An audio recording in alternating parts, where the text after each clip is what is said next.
As Arizona's hot girl summer comes to an end, Corpo Christopher Columbus of chipsets Nvidia has claimed its stake in the new world. A mad lad is playing Battlefield 6 on a 2-inch AIO screen, proving that it doesn't matter how big your OLED is, you're just bad at the game. Maxsun's Terminator motherboards are hiding GPUs from you. Atari's midlife crisis has my wallet screaming, "No, Daddy, no!" Daddy, chill. A massive outage reminded us all that Bo Burnham exists as Roblox and Fortnite went silent. America is all about speed, hot, nasty speed, and if you ain't first, you're last. It's time for Meta PCS news. Let's go. The AIO screen was designed for two things. You got your CPU temps and cute waifu gifs. But one intrepid field battler took one look at his AIO and said, "My fellow Americans, this is where I make my stand. I will clap NG cheeks and return to tell the tale." You gotta respect the dedication to experimentation, or in this case, extreme impracticality. Just like with Doom, if it has a screen, somebody's gonna find a way to play a game on it. Phil, would you do this?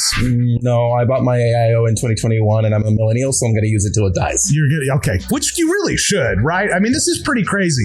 We've gone from, can it play Doom on it, to, can I get in a couple rounds of Battlefield? Can I play Battlefield? Which is my crazy. question is, on his 27-inch OLED, did he have his CPU temps up? I would hope so. I mean, look at the video. Let's see what this looks like. You know, you come into the office and think Tim is hard at work benchmarking OLEDs, and then he just plays Battlefield.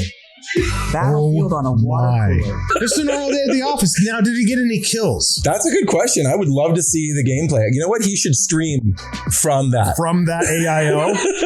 I kind of want to steal this idea. That's awesome. I love this. This is a lot of fun, man. This is great. I mean, it's just a USB display, so I mean, it makes sense why it would work. It's not ideal, but by gosh, if you don't want to try something like this, you must be crazy. This looks like fun. This is just good, wholesome fun. This is the epitome of being a PC gamer and a PC builder, right? It really is. Can you do it? That's the question.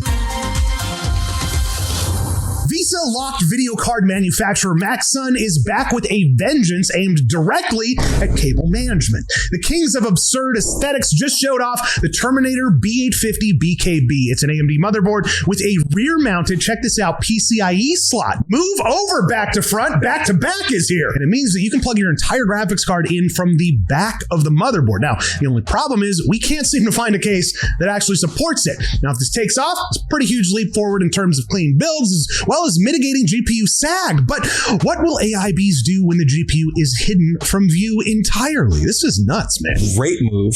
It's going to create great diversity in the market, but we really do need other people to jump in and say, we'll make cases for it. Right. We'll make cards for it. So I get it from that standpoint. If there was any form factor to make it for, this does make a lot of sense to come out of the gate with. But again, like, who's going to make the case for it? How come we hold on to some of these things for so long? Because everyone gets used to a certain protocol. They're used to certain case sizes, designs. You even saw like BTF boards when they came out. There was a limited number of cases that supported it. Kind of a safety thing where it's like, we don't want to push too hard, too fast and fail. So we want to test it out, test the waters, see if it's something people do want, if they'll actually invest in, and then start kind of pushing in that direction. I mean, Maxsun, they're at least trying new stuff. Oh, I love it. MSI has tried a lot of new stuff too with their back connect, the ASUS as well. I think it's, we need to keep trying stuff like this, because you might just find out if this becomes popular for small form factor, it becomes somewhat of a new standard. Yeah, so this is actually the GPU plugging into the top rather than the bottom. Boy, that looks silly.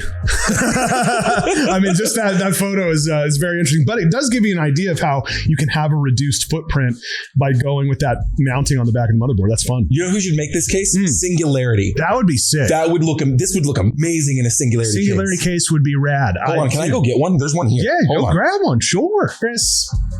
Like that. That is pretty sick. I have an idea for you. I came up with it all on my own.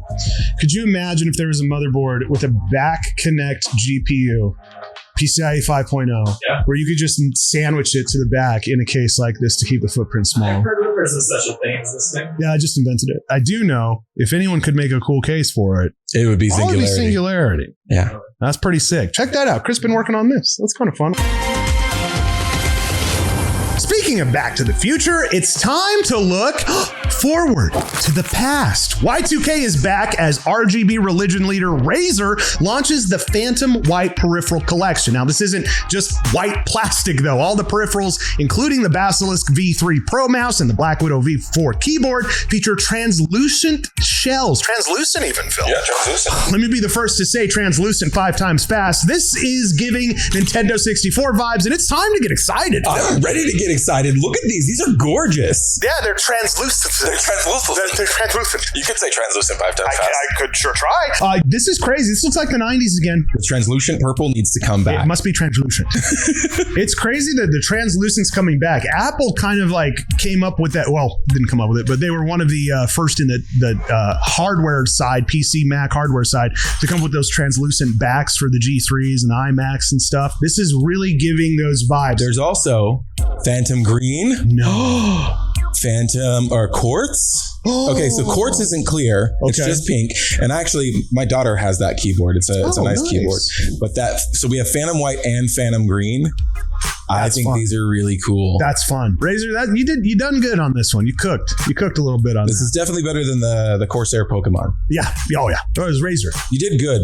You redeemed yourself after the Pokemon debacle. The daycare wallpaper Pokemon. You know, I love Meta PCs. And I think it's kind of cool that you guys have merch like the Heyman. Maybe people get this. You go to shop.metapcs.com. We have a whole bunch of new gear that we've dropped. We've got the mouse mats, we've got the hats, we have the Heyman shirts. These are high quality pieces of merch. Look at this. Look at that quality. We got this beautiful felt on the hats. That looks really nice. Brown, black, and white options on that. Go rep the Heyman at shop.metapcs.com. And if you're looking for a new system, go to metapcs.com for ready to ship and custom options. Is that the Night Reaper? That's the Night Reaper. Look at that. Beautiful, right? Would look great on your desk, not on the floor. Metapcs.com.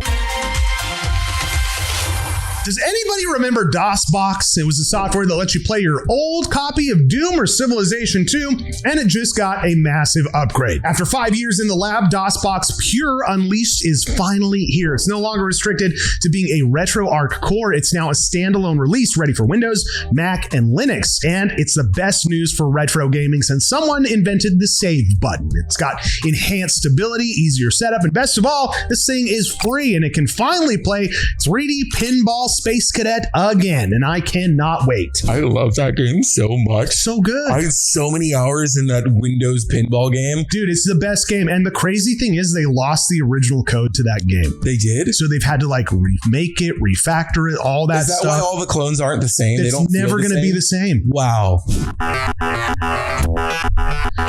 You can run DOS games directly from it. Oh, dude.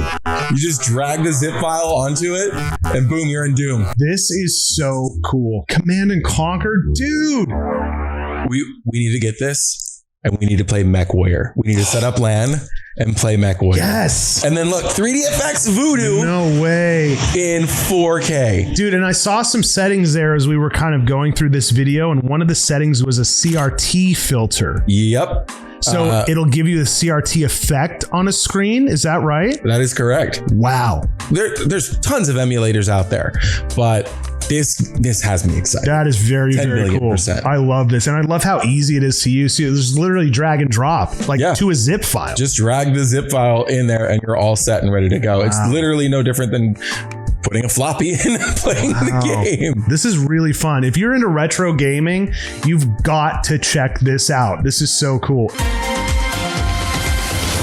Fossilized Fun Factory Atari has been released from the amber, and it's ready for its time in the spotlight. The undisputed king of 80s nostalgia is bringing back the classic, the Intellivision. The revived console is going to feature the original classic look, but with modern upgrades like wireless controllers and an HDMI output. And get this, Phil, it's only $150. What? This is a direct challenge to Nintendo's classic consoles and even the Steam Deck's ability to handle emulation. But the real question is, are gamers gamers nostalgic enough to drop some cold hard cash on reliving 8-bit dreams. I know that I am. You know, like the Gen Xers, they're going to go nuts over go this. crazy. For $150, I mean, that's like what? 2 cups of coffee? That's like a full tank of gas? Yeah, it's like a half of a piece of avocado toast. I mean, you could definitely it's like work a it in the 50-50 with a VRAM taken out of it. Yeah, it's basically a 50-50 with no VRAM.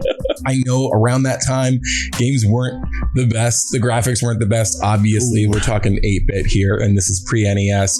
But each game redesigned overlays that show the control layout, and you've got USB port there, so that'll support the original Intellivision controllers through an adapter, and you can load way more games that they're selling separately too. So if you want to relive a little bit of history, some gaming nostalgia, even if you didn't grow up with this, maybe educate yourself. I remember one game, and it was called Tanks, and it had a controller like this. This controller looks like a remote control, like for a TV, and you would be able to push those buttons, and you had one little wheel. That's all you got.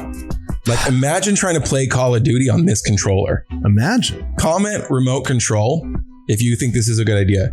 Should we try to modify a TV remote controller to be a USB controller and try to play video games on a remote control? Yeah. Let's do it. I want to do it. I don't care if you guys comment. I'm going to do it. I'll comment. But please comment.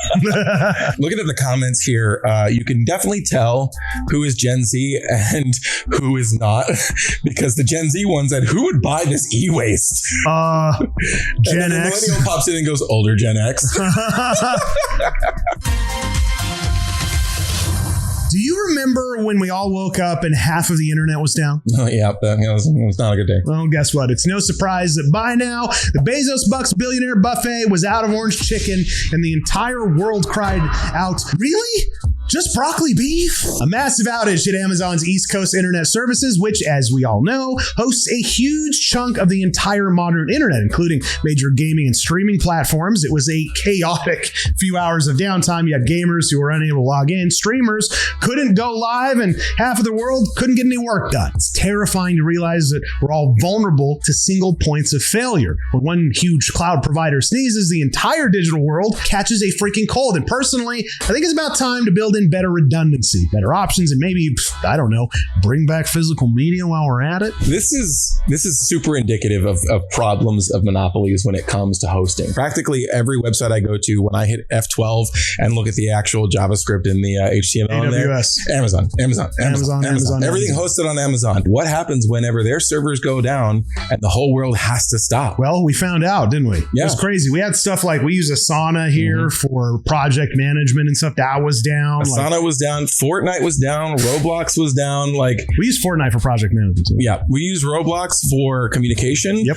Fortnite for project management, and Battlefield 6 for recording. Yep. Yeah. We're very diverse here. In the Battlefield 6 engine, and Zach looks really true to life, doesn't he? Do you believe I'm not real? It's all AI. A core routing error. It's always DNS, isn't it? It's always DNS. They are blaming the DNS. The core service that has been down that really affected people was the McDonald's app. Ended up going down. And that was a big deal. That was a big deal for a lot of people. We did have issues with cryptocurrency exchange, Coinbase, college and K-12 students were unable to access their homework and course materials. My dog ate it. Jeff Bezos ate it. And finally, this is the news that will shape the next 2 years of PC building and AI. It's the first American Nvidia Blackwell wafer. It's been produced right here in Arizona. Frame rate feudal overlord Nvidia wants you to know that this isn't just any wafer. It's the foundation of the next generation of Nvidia's GPUs, and it was produced in good old America. They're making them here in Arizona, which means it's great for META PCs because, maybe they'll just let us come pick them up on site. They won't. It signifies that US-based fabrication is now online and it's producing high-end, cutting-edge chips. Now, while it's still a long way from you putting an RTX 6090 in your rig, this wafer is a smoke signal. This is cool. This is literally a 15-minute drive from here. It's right here. Jensen was here and he didn't even call. What? Can you believe that? He was right here. He's not like, hey, can I come? Is that why it was brighter the other day? Was his shiny jacket reflecting the Arizona sun? It was. Things caught on fire. Yeah, it wreaked havoc, Jensen. You got to stop coming here. I'm just kidding. You can come here anytime. Come be on Meta PC's news. You never will. Very, very cool because this is going to be used, as mentioned, in not just gaming, but AI and all of these really intense workstation type of applications. You have Nvidia saying that it's going to use its own AI, robotics, and digital twin platforms to design and optimize some of these manufacturing sites, which integrates some of its development into domestic production. There's a lot of great videos that are out. In fact, the one that I saw was maybe like a year ago or something like that, where they were showing the software and showing like a factory or a production environment. So they quite literally will make the entire warehouse, all of the boxes, all of the people, all of these things are simulated, and they're able to cover all of those. So whenever they start thinking, how do we make a robot? Well, this is how they do it. That's really cool.